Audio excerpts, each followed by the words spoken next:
Islamisme antara agama dan ideologi politik.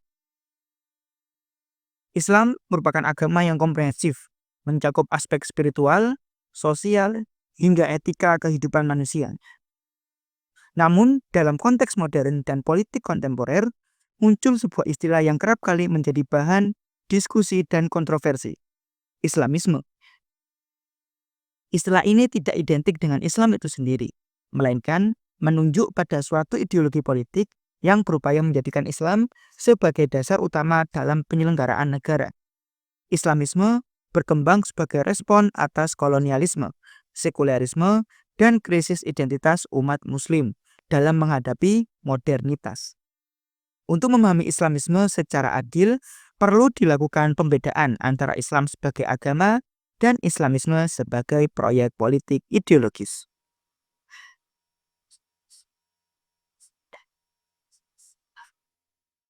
Pengertian Islamisme. Secara kriminologis, istilah Islamisme berasal dari bahasa Barat, yaitu Islamism, yang dahulu hanya bermakna ajaran Islam secara umum.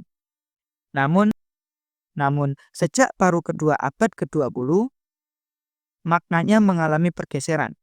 Islamisme kini merujuk pada suatu bentuk ideologi politik yang menuntut penerapan syariat Islam dalam sistem pemerintahan dan kehidupan publik. Para penganut Islamisme meyakini bahwa Islam bukan sekedar agama ritual, tetapi juga sebagai sistem sosial politik yang sempurna dan menyeluruh.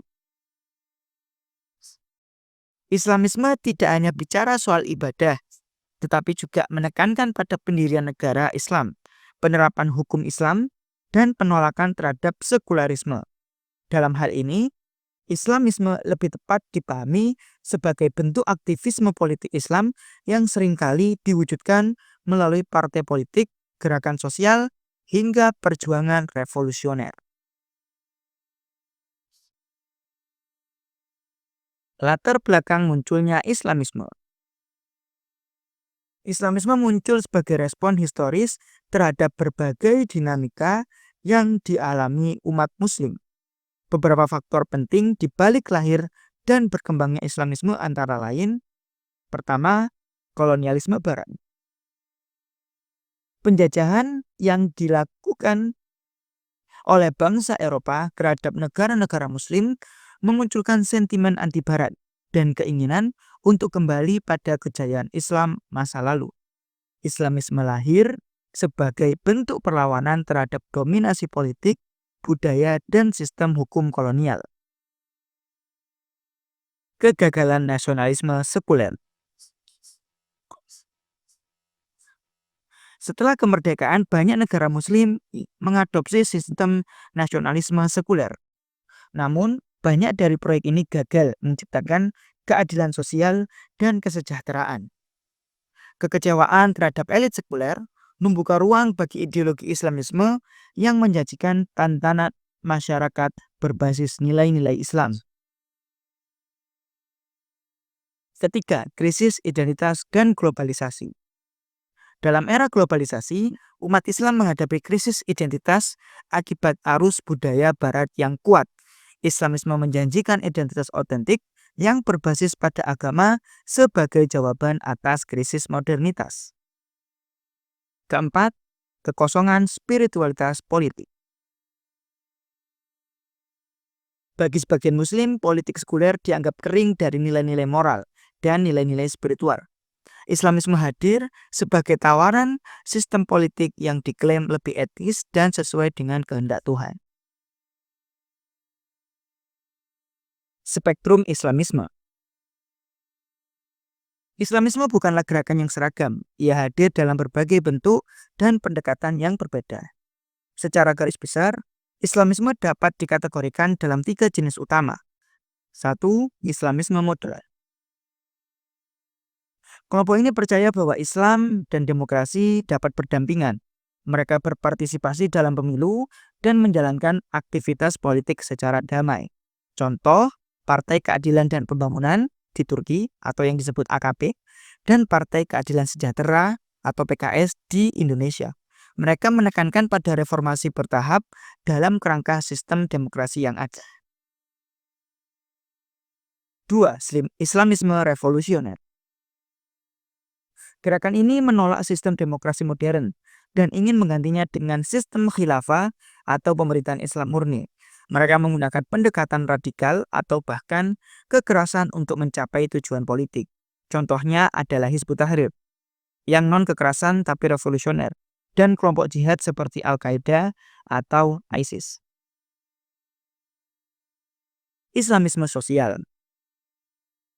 Sebagai kelompok Islamis tidak terlibat langsung dalam politik elektoral, namun aktif dalam dakwah, pendidikan, dan pelayanan sosial. Mereka membangun basis massa dan pengaruh kultural dengan cara mengislamkan masyarakat dari bawah. Contohnya adalah Ikhwanul Muslimin di Mesir. Kritik terhadap Islamisme.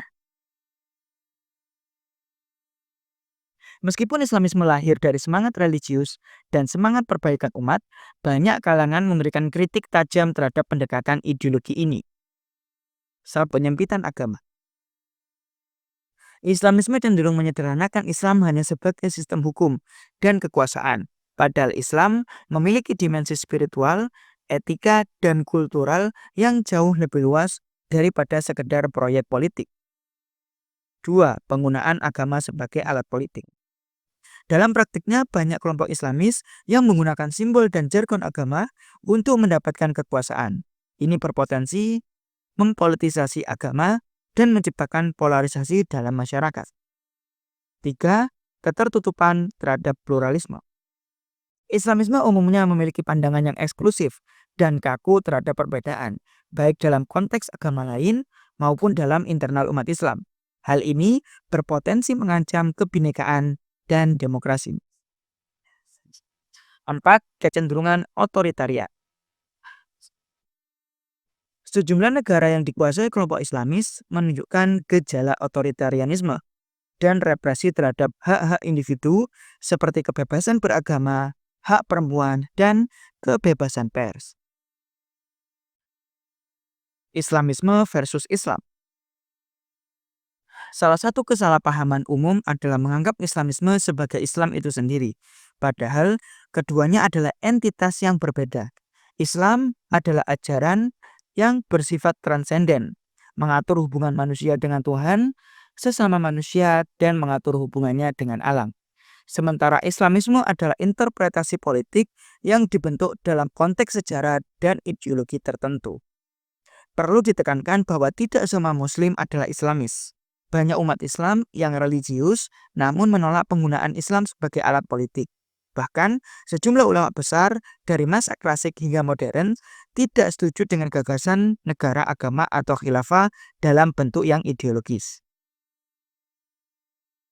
Alternatif moderasi Islam. Dalam beberapa dekade terakhir, muncul gagasan wasatiyah atau moderat sebagai respon atas ekstremisme dan Islamisme radikal. Moderasi Islam menekankan bahwa nilai-nilai Islam dapat hidup berdampingan dengan demokrasi, hak asasi manusia, dan pluralisme. Model ini tidak menolak peran agama dalam ruang publik, tetapi menolak dominasi tunggal tafsir agama atas seluruh aspek kehidupan negara.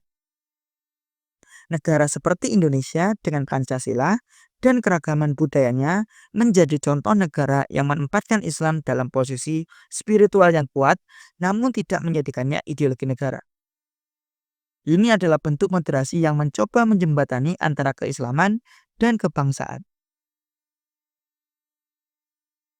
Kesimpulan, Islamisme merupakan salah satu bentuk respon politik umat Islam terhadap tantangan modernitas, sekularisme, dan kolonialisme. Meskipun lahir dari semangat keagamaan, Islamisme adalah sebuah ideologi yang tidak identik dengan Islam itu sendiri.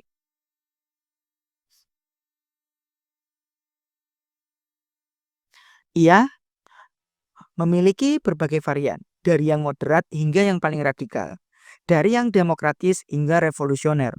Oleh karena itu, perlu kecermatan dalam membedakan antara Islam sebagai agama dan Islamisme sebagai ideologi politik. Di tengah kompleksitas dunia modern, umat Islam dihadapkan pada tantangan untuk mengelola peran agama dalam kehidupan publik secara bijak dan inklusif. Pendekatan moderat dan kontekstual terhadap Islam bisa menjadi jalan tengah antara sekularisme ekstrim dan Islamisme eksklusif. Dengan demikian, Islam tetap menjadi rahmat bagi semesta, bukan alat politik yang justru menimbulkan konflik dan perpecahan.